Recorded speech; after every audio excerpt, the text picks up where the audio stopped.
Shopify grows with your business no matter how far or big you grow. From the launch your online shop stage to the first real-life store stage, all the way to the did we just hit 1 million orders stage? Shopify is there to help you grow. Whether you're selling your fans' next favorite shirt or an exclusive piece of podcast merch, Shopify helps you sell everywhere. From their all-in-one e-commerce platform to their in-person POS system, wherever and whatever you're selling, Shopify's got you covered.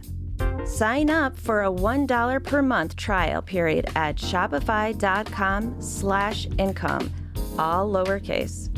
Go to shopify.com/income to grow your business no matter what stage you're in.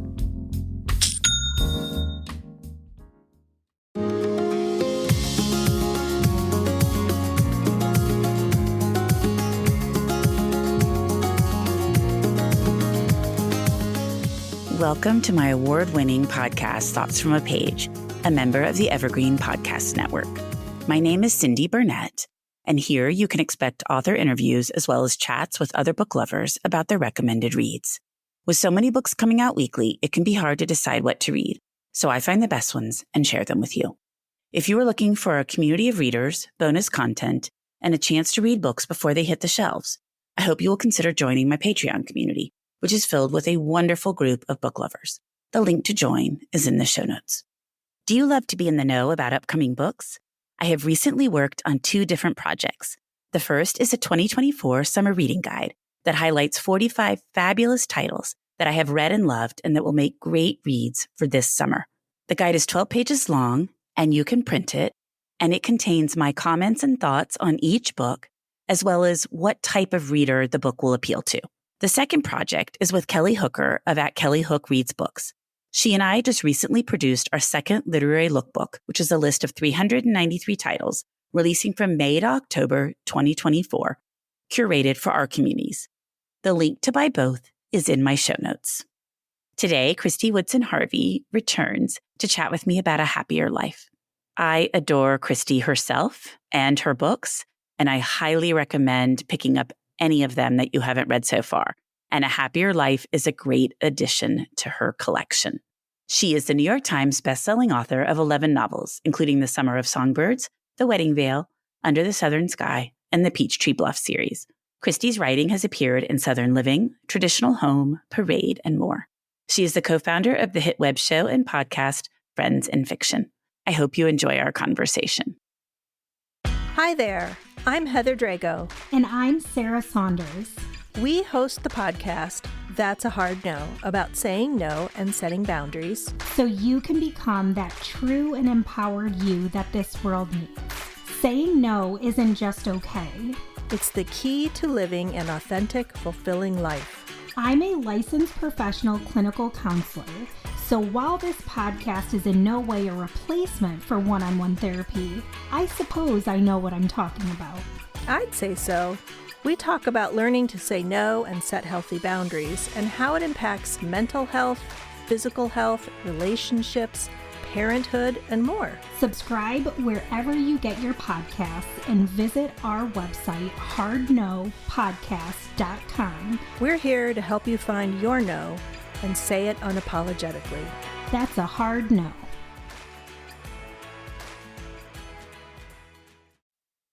Welcome back, Kristy. How are you today? Oh, I'm great. Thank you so much for having me, Cindy. I'm so happy to be here. I'm so glad you're here. I always enjoy chatting with you. And I said the same thing to Annabelle Monahan that I'll say to you. I feel like it's not summer till you two have books coming out. Oh, I love that. I love Annabelle. And she wrote me a really beautiful blurb for this book. So that's a perfect segue. It really is. I saw that. And I thought it's not summer without the two of you having books coming out. And let me say, I did not blurb Summer Romance, but I read an early copy of it and I absolutely loved it. So both are great entries into summer and the perfect books for reading in the middle of summer, wherever you are, staycation, vacation, whatever it is. So let's start out with you giving me a quick synopsis of A Happier Life. Okay, so A Happier Life is a book about a woman named Keaton who knows that her grandparents passed away long before she was born in an accident. but she doesn't know that her mother and her uncle have never sold their childhood home.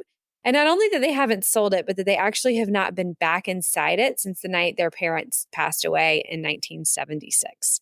So she decides, for a variety of reasons, mostly to do with the fact that both her personal and professional lives are falling apart in one fell swoop, that she will be the person to go back to Beaufort, North Carolina, clean out this house, and put it on the market. But when she gets there, she realizes that she has really walked into basically a time capsule of the night that her grandparents died. And as she starts wading through their things, meeting people in this town and getting to hear about these people that she never knew, she starts to realize that maybe the stories she's been told about her grandparents aren't completely true. And so in the other perspective, we get to see her grandmother, Rebecca St. James, who is known as Beaufort's best hostess. And her story unfolds from 1935 until that fateful night in 1976, when we find out what happened to Rebecca and Townsend St. James. So you have said that this is the favorite book you have written so far. Can you talk about that? Yeah, it really is. I don't know, maybe I always say that, but this story is personal to me for a number of reasons. I mean, one, because I set it in Beaufort, which is where I live, and I have never set a book in Beaufort before. I do have a Peachtree Bluff series that I Beaufort inspired Peachtree Bluff, but it is not Beaufort. So to get to write about real Beaufort was really fun. But also, I had a great aunt and uncle that passed away before I was born in an accident. And it was something that, it wasn't like in Keaton's family. In Keaton's family, this is something they don't speak of. We talked about it a lot. And I used to ask my grandmother all these questions about it. And I don't know why, but it was obviously a story that I knew well. And it was very bizarre. Like, they were missing for a while. They were actually ended up being found by a psychic and a group of Boy Scouts, like things that you can't put in a book because they do not translate to fiction. But there was something that she said to me one day, and then the very next day, her nephew, who was their son, said something else to me. And combined together, I was like, oh my gosh, like, what if what happened to them isn't what we think? And I think that was like the real inspiration and jumping off for this story, is kind of rewriting their ending in a way. But then also the parts about this abandoned house that no one has been inside in 50 years, that was also something true that happened to me. When I was a kid, I was like 10 years old, and my neighbors, who were like our best family friends, who I actually dedicated this book to, they bought the house across the street, and it had been kept up on the outside. But on the inside, it was exactly the same as when this family got in a fight over Thanksgiving. They all left, and no one ever walked back in the house. So it had been empty for 50 years and was literally like we walked into their Thanksgiving dinner from 50 years ago. So there was a lot of like very personal things in this book. And I don't know, it's a very like warm Southern story to me. And, I love those. Well, I have so many thoughts on everything you just said, so I will try to make sure I get them all out. First, it had to be wonderful to write about your own hometown. And now I have decided it is on my list of must-visit places because I just fell in love with it in the book. Oh, I love to hear that. Yeah, it was so fun. And actually, the only difficulty that I really had in writing about it is that some of my most favorite places in town didn't make it into the book because they just didn't fit into the narrative. And I tried to be cognizant of that. I was like, I'm not writing a tour guide to Beaufort. I'm writing a novel. And, the things that fit in, great. And the things that don't. So that was kind of the only real challenge, I think, of it. But it was really neat for me to get to learn about a time period in Beaufort that I really didn't know about. This is a very historic town. Most of the houses are from, the mid 1700s. It's a pre-revolutionary town.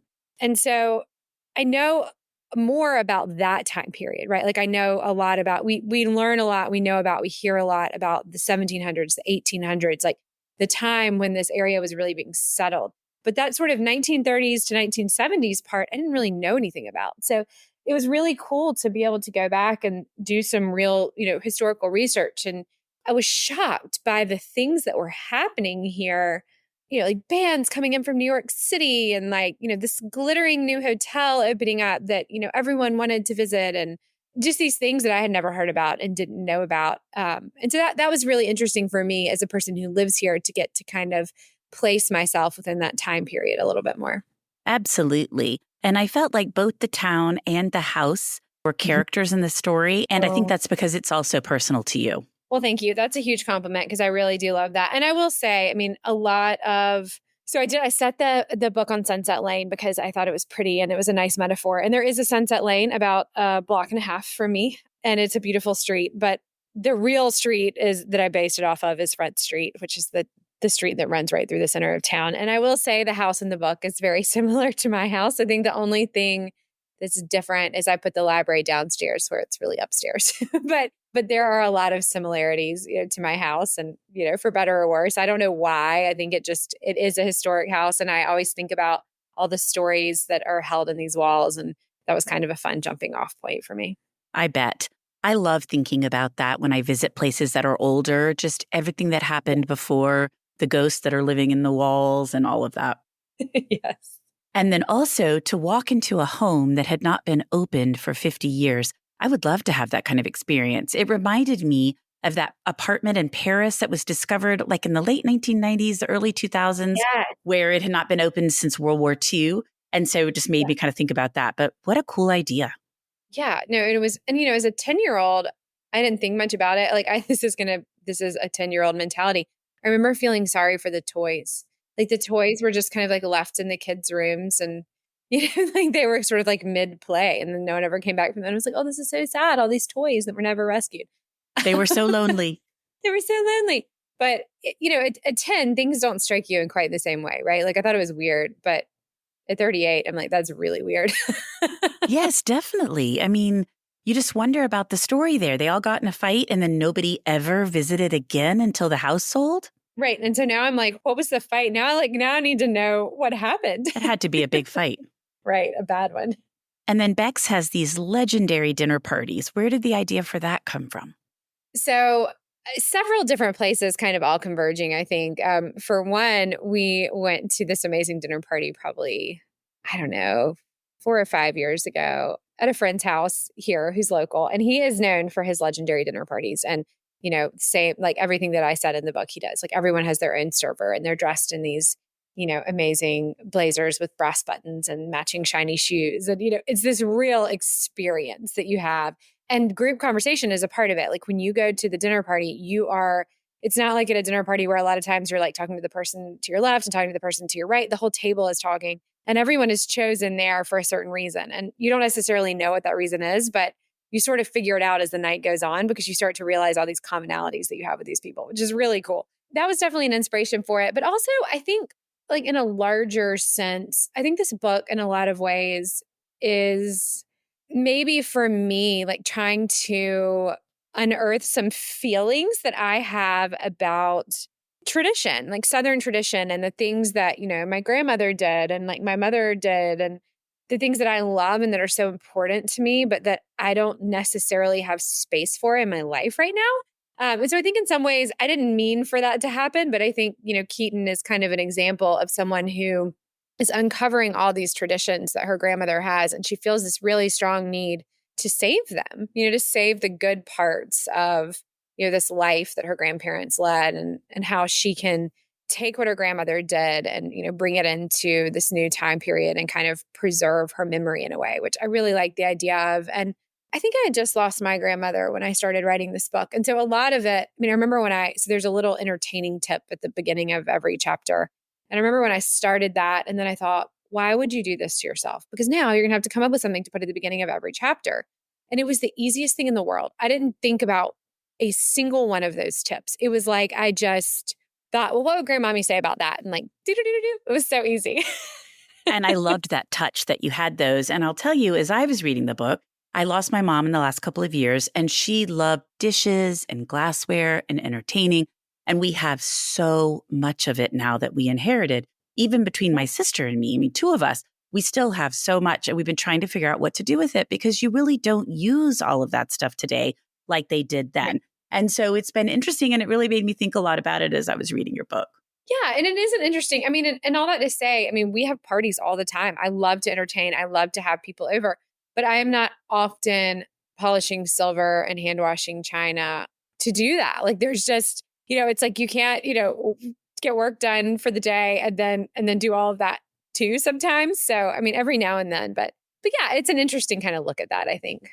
Well, and even if you wanted to take the time to do that, people don't do that very much anymore. Entertaining looks really different often. So it's just it's one of those things that really took me back in time, but also had me reflecting and helped me kind of decide, okay, what do I want to hold on to? What do I need to pass on? Well, good. Thank you for saying that.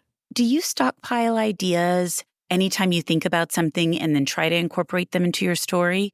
Or do you start with the ideas, as we've talked about here, and then just slowly write and things come to you as you write? I think a little bit of both. It's actually funny that this is a really funny time for you to ask me that, because I was going through my computer today. I'd written some essays for this book, and I was looking for these essays, and there was something that I came across. And I do keep all these files of book ideas, and I have so many of them that I don't even remember what they are. And one of them popped up and it had the little title, and I was like, that is so cute. I should write that. I love that idea. I love that idea. What a good one. Good idea, because you forget about them. So it seems like someone has told it to you across the table, right? Like you're like, oh, what a great idea. So I think in some ways I do. Like I can definitely tell you, like I have an idea for a series that I really want to write. And, I really want to write something about the Cape Lookout Lighthouse. And like there are lists of things like that I have that I know. And sometimes I even have titles for these books that I know I want to write. But it's kind of just what grabs my attention the most. And in fact, I'll tell you, A Happier Life was something that I had the idea for years ago.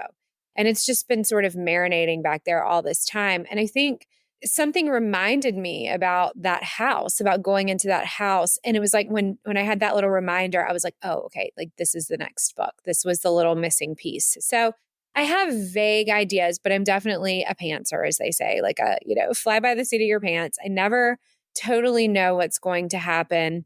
I did know how A Happier Life was going to end, which is not always the case. Or certainly, let me say this. I knew how it was going to end in Beck's and Townsend's chapters. I wasn't totally sure how it was going to end in Keaton's. So I did have an idea of that, which is always nice because you have an end point to write to, but I often don't know what's going to happen at the end. So yeah, it's usually just diving in and keeping the faith.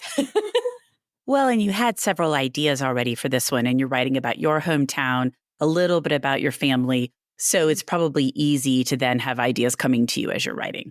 Yeah, absolutely. And actually, sometimes I think like, oh, these are two really good ideas. Should I save them for two separate books? And then I'm like, no, you have enough ideas. It's fine. Just keep throwing them together. Exactly. Well, I loved Anderson, the little boy that is the next door neighbor to Keaton when she returns to Beaufort, or actually shows up in Beaufort because she's not been there before. Were any of the side characters modeled on people you know? Where did the idea for Anderson come from? So the very first chapter that I wrote in this book is the one where Keaton returns to Beaufort. Sorry for people who haven't read it, but I'm going to try to describe it to you. And then you'll know when you read it, you're like, oh, that was the first chapter she wrote. But she returns to Beaufort. She's in this house for the very first time. And she's thinking about, it's so creepy to walk into this house that is literally like the aftermath of a dinner party. And it just looks like no one has been in, no one's touched it. And she's thinking how this house surely must be haunted. And she turns around and there's this little blonde-haired boy like standing very still in her kitchen. And she has this moment of like, is he a ghost or is he real? And she's finding out that she has squirrels living in her kitchen, which is horrifying. And he's offering to take care of her squirrel problem for her. And it's just this very like, I think kind of charming exchange between the two of them. And that was the first thing I wrote. And I remember when I wrote that and I thought, ooh, I have a story here. There's a story here. Like there's something here that I think is going to work out. But I won't say that Anderson is my son Will at 10, but they have a lot of similarities. Like 10-year-old Anderson is very similar to my son. And definitely like he's always had a very like dry sense of humor, kind of like Anderson, and says things that you think, did that just come out of the mouth of a 10-year-old? Like it's a very mature thing to say. So I do think that Anderson has a lot of Will in him for sure. Well, I loved Anderson. Thank you. I'm trying to think about any of the other side characters. Okay, so, well, I will say, so the Dockhouse Dames are these 4 women who are in their, I think like late 60s to early 80s. And they just sort of, they scoop Keaton up and they help her because heaven knows the poor woman needs some help, right? It's a good Southern lady thing to do. So they kind of scoop her into their little world and they let her join in on their coffee hour, and they become kind of the key to unlocking this secret for Keaton and helping her figure out, what actually happened to her grandparents. Because like in any good small town, I mean, this is the town legend that will not die. What actually happened to them that night. And so I did not base any of those women off of anyone that I knew or anyone in Beaufort, but I think the idea of kind of this group of older women like taking you in, I feel like in a lot of ways that has happened to me in Beaufort. Like we certainly have friends of all ages who, have made us feel so welcome here. And I think that makes for a really interesting life when you have friends who are older and friends who are younger. I think you learn a lot that way. And so they're kind of maybe not based on anyone in particular, but like a little caricature of maybe some of the women that I know. An amalgamation. Yes, yes. I love that. Well, I really liked those women as well. Thank you. Me too. Hi, I'm Emma. And I'm Joe. And we're the Professional Book Nerds. 2 Mondays a month, we interview authors and talk about their upcoming books, what drives them, and their go-to order at the cafe. On Thursdays, we share recommendations and dive into topics readers face, like how do I actually read the books on my to-be-read list?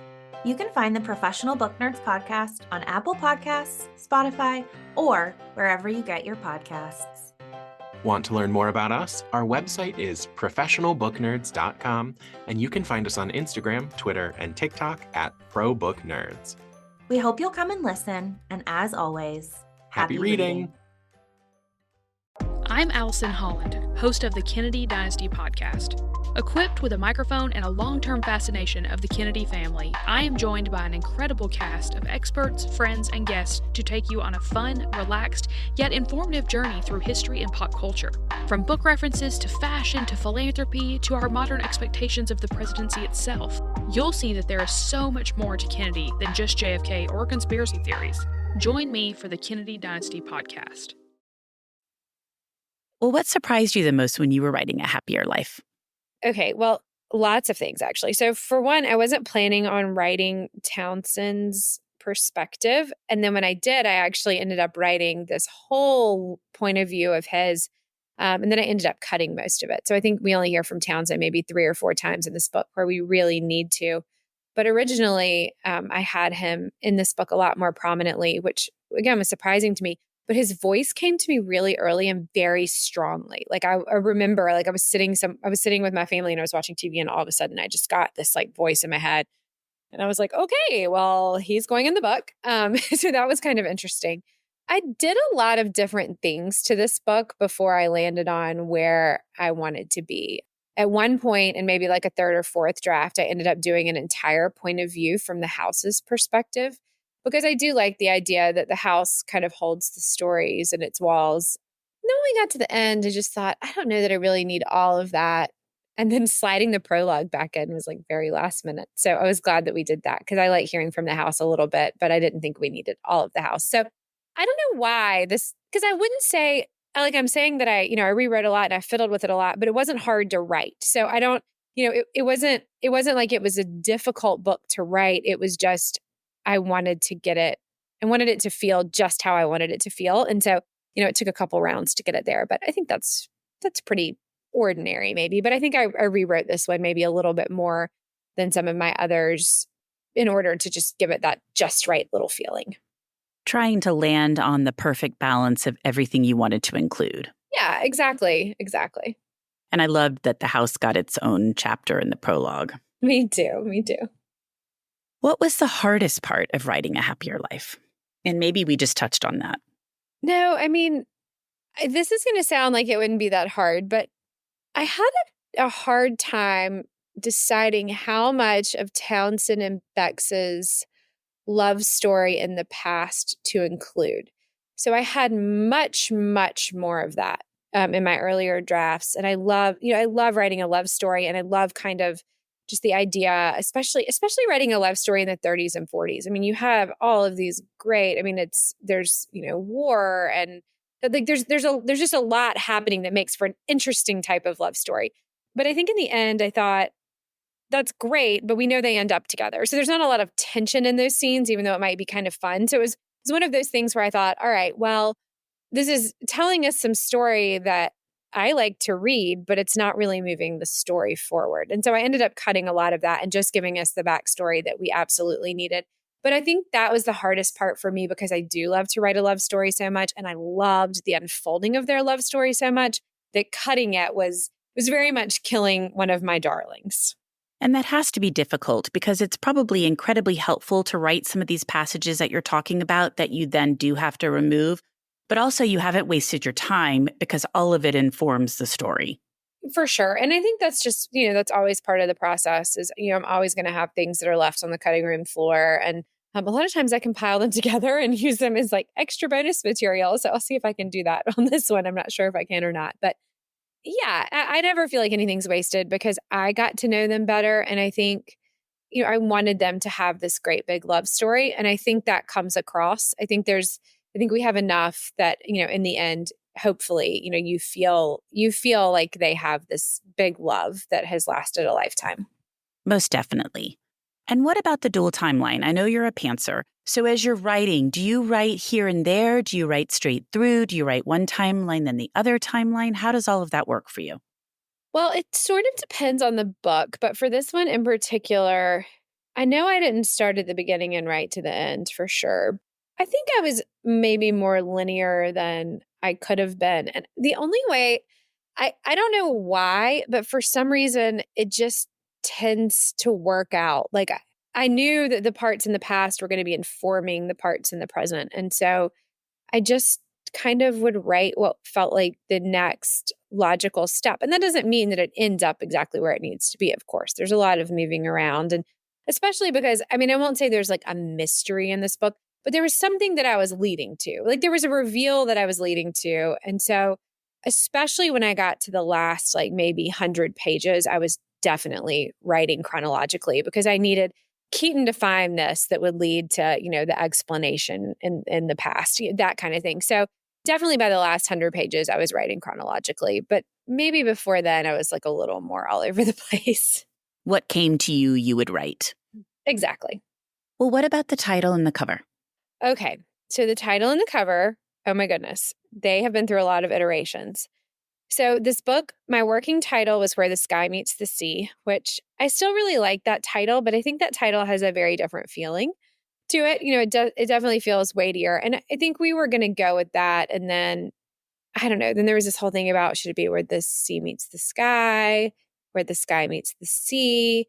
I liked Where the Sky Meets the Sea. Anyway, it was funny. And then we just decided maybe this just isn't the right title. Like, let's go back to the drawing board. So then somebody on my team came up with The Last Summer on Sunset Lane. And I thought, oh, I like that. That's good. But then as I was doing these pre-interviews, I never could say it. It was like clunky, like The Last Summer on Sunset Lane. It was something about like, it just wasn't hitting to me. And I was like, okay, guys, we gotta go back to the drawing board. So my editor and like someone else on my team and we got on a Zoom and we just went through, we had these huge lists of potential titles. And A Happier Life was actually a chapter title within the book. And I was like, what about A Happier Life? And it means something to each of these women, but it means something different to each of them. Like Bex refers to the fact that she couldn't have had a happier life. And Keaton is searching for a happier life. And so I thought, this is it. This is the title. Like it works. And I thought it sounded like a little more fun, a little more summery, a little more like something you'd want to read by the beach. And then, yeah, the cover was something brand new, which was exciting. So this is my 11th book, and I've had, 11 or 10 books of women on the beach. Basically, there are some that have been different. And The Summer of Songbirds was a little different. But obviously Christmas and Peachtree Bluff, they're not on the beach. But in general, pictures of women on the beach, which I really like and I think is really beautiful. But we just couldn't quite hit the right thing for this one. And we were trying to look for houses, but that's very difficult when you're writing about something like Beaufort because every single house in the town is a white clapboard house with black shutters and double front porches. So you can't mix it up. You can't be like, let's put a pink beach house on the, it really has to be very specific. And we just couldn't find exactly what we wanted. And so I had a new editor come on board kind of at the end of the process. And she was like, well, I know. The problem is we just need an illustrated cover. And I was like, okay, I never really thought about doing an illustrated cover. And then the cover that we have now, it was the first one they sent me. And I was like, oh my gosh, yes, it's absolutely perfect. The fun thing about it is like, I'll have to take a real picture and, remake this cover.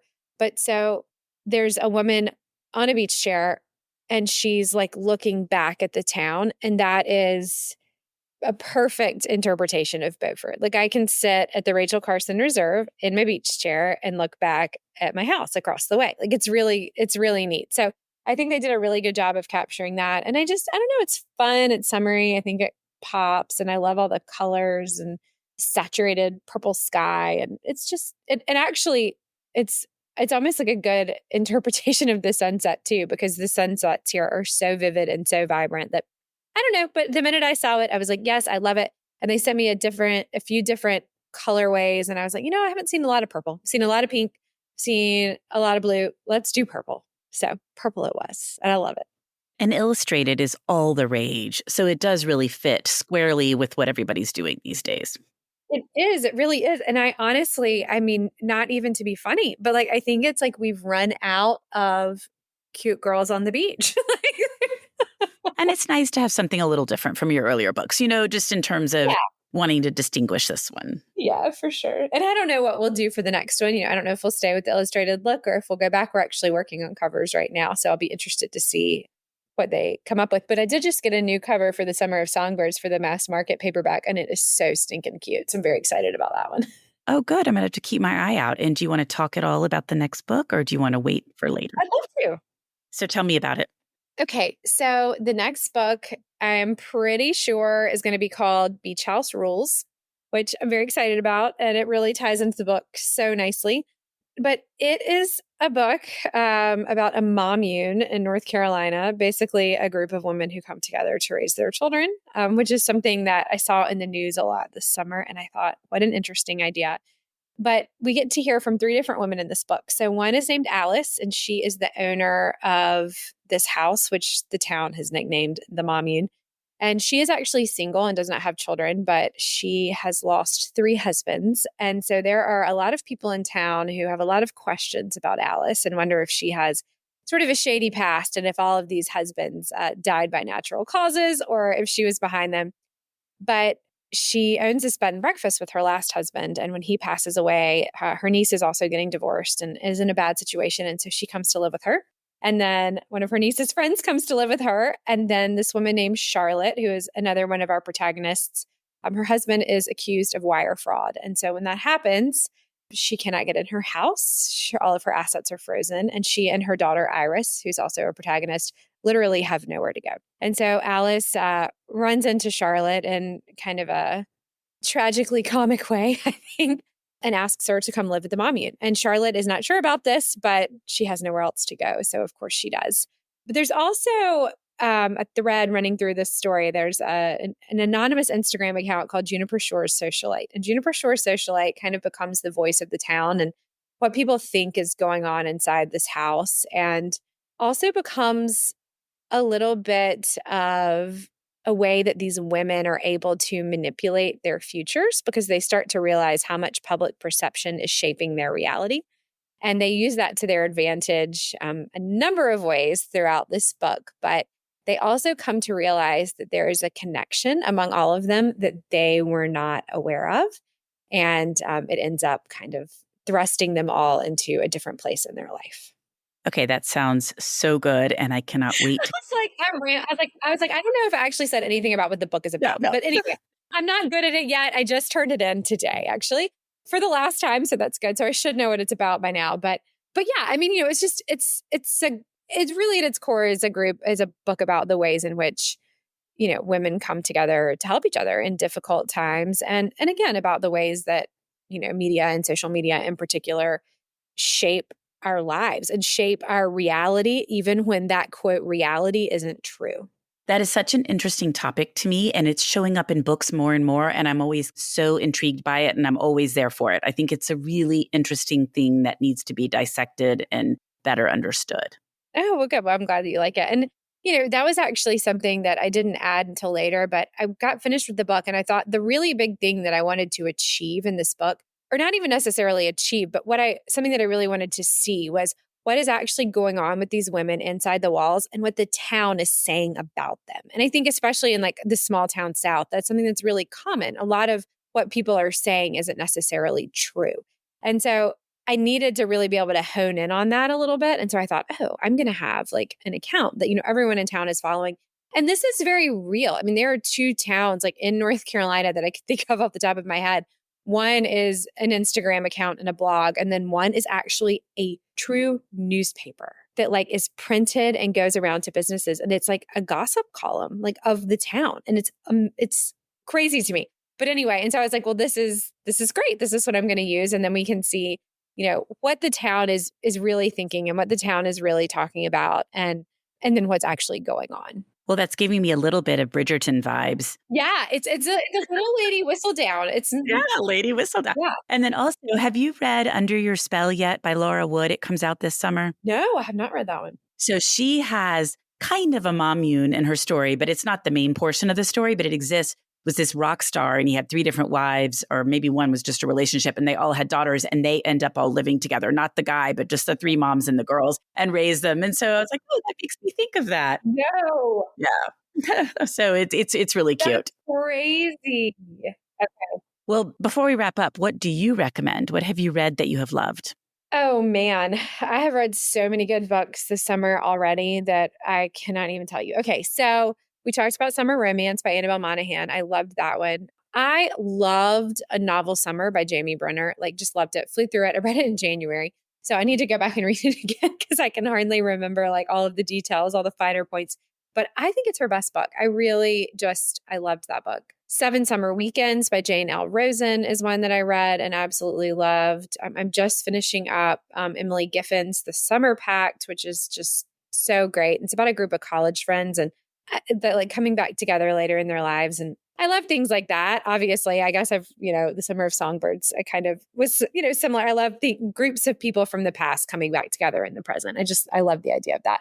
A Wedding on Lake Como by Jennifer Probst was so good. I'm looking at my TBR. Oh, Summers at the Saint by Mary Kay Andrews. I mean, sorry, I'm going on and on. Everyone get your pens out. I have a lot to recommend here. I'm really looking forward to Bummer Camp by Anne Garvin. I haven't read that one yet, but I know it's going to be really cute. And I love a camp book. So, I mean, it's quite a summer for reading is all I can say. It really is. Hot Song by Ellen Hildebrand. How could I forget that? I think I'm in denial that it is her swan song. So I'm just not talking about it because if I don't talk about it, it's not real. So I think we were talking at the same time, but you said Swan Song by Ellen Hildebrand in case anybody couldn't hear that one. I know. I can't believe she's wrapping it up. I know. I think she'll be back. I'm not worried. Yes, I think that's probably right. Well, I feel like I have been saying this every single year. I say this is the year for books, but I've never seen anything like 2024. I really haven't. There are just so many books coming out all the time. I know. There really are. It's unbelievable. It is unbelievable. But yours should be at the top of everybody's stack. I loved A Happier Life, and I'm so glad we got to chat about it. Thank you, Kristy, for coming on the Thoughts from a Page podcast. Oh, thank you so much for having me, Cindy. I'm so appreciative of all your support for so many years. And, I love your podcast and can't wait for everybody to listen. Sounds good. Coming up on 5 Minute News, I'm Anthony Davis. You might think it's partisan because maybe it's critical of one side or the other, but it's not. It's just the truth. And I think that's also something that's kind of unusual for Americans listening to the radio or to podcasts because the news landscape in the States has been so partisan for so many decades. So 5 Minute News is verified, truthful, independent, unbiased, and essential world news daily. Are you tired of seeing your teen or young adult struggle on a path that clearly isn't the right fit? Is your teenager confused about which direction to take after high school? The future of work is changing rapidly, and our kids need to know all of the options available after high school so they're empowered to make the choice that is best for them. In each episode, we explore the latest trends that are shaping the opportunities of today and tomorrow. I'm your host, Betsy Jewell, and this is the High School Hamster Wheel Podcast. Thank you so much for listening to my podcast. I would love to connect with you on Instagram or Facebook, where you can find me at Thoughts from a Page. If you enjoy the show, please consider joining my Patreon group to access bonus content and support the podcast. If you have a moment to rate the show or subscribe to it wherever you listen to your podcasts, I would really appreciate it. It makes a big difference. And please tell all of your friends about Thoughts from a Page. Word of mouth does wonders to help the show grow. The book discussed in this episode can be purchased at my bookshop storefront, and the link is in the show notes. I hope you'll tune in next time.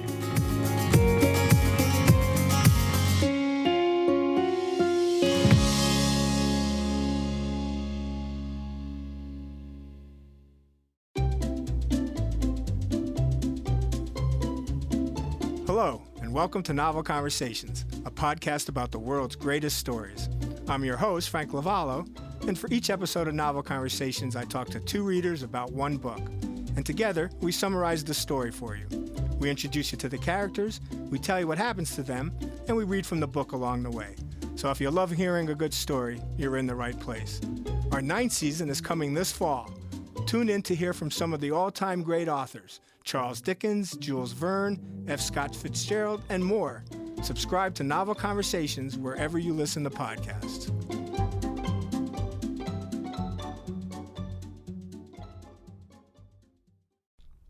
You know, a lot can happen in 7 minutes, and luckily, that's how long it takes me to tell a story. My name is Aaron Califato, and I'm the creator of 7-Minute Stories. I'm proud to partner with Evergreen Podcasts, and I'd like to invite you to join me on this journey. I'm going to take you on some crazy roller coaster rides using my unique extemporaneous storytelling style, and together, we're going to try to make sense of the world, all through the art of storytelling and all in approximately 7 minutes.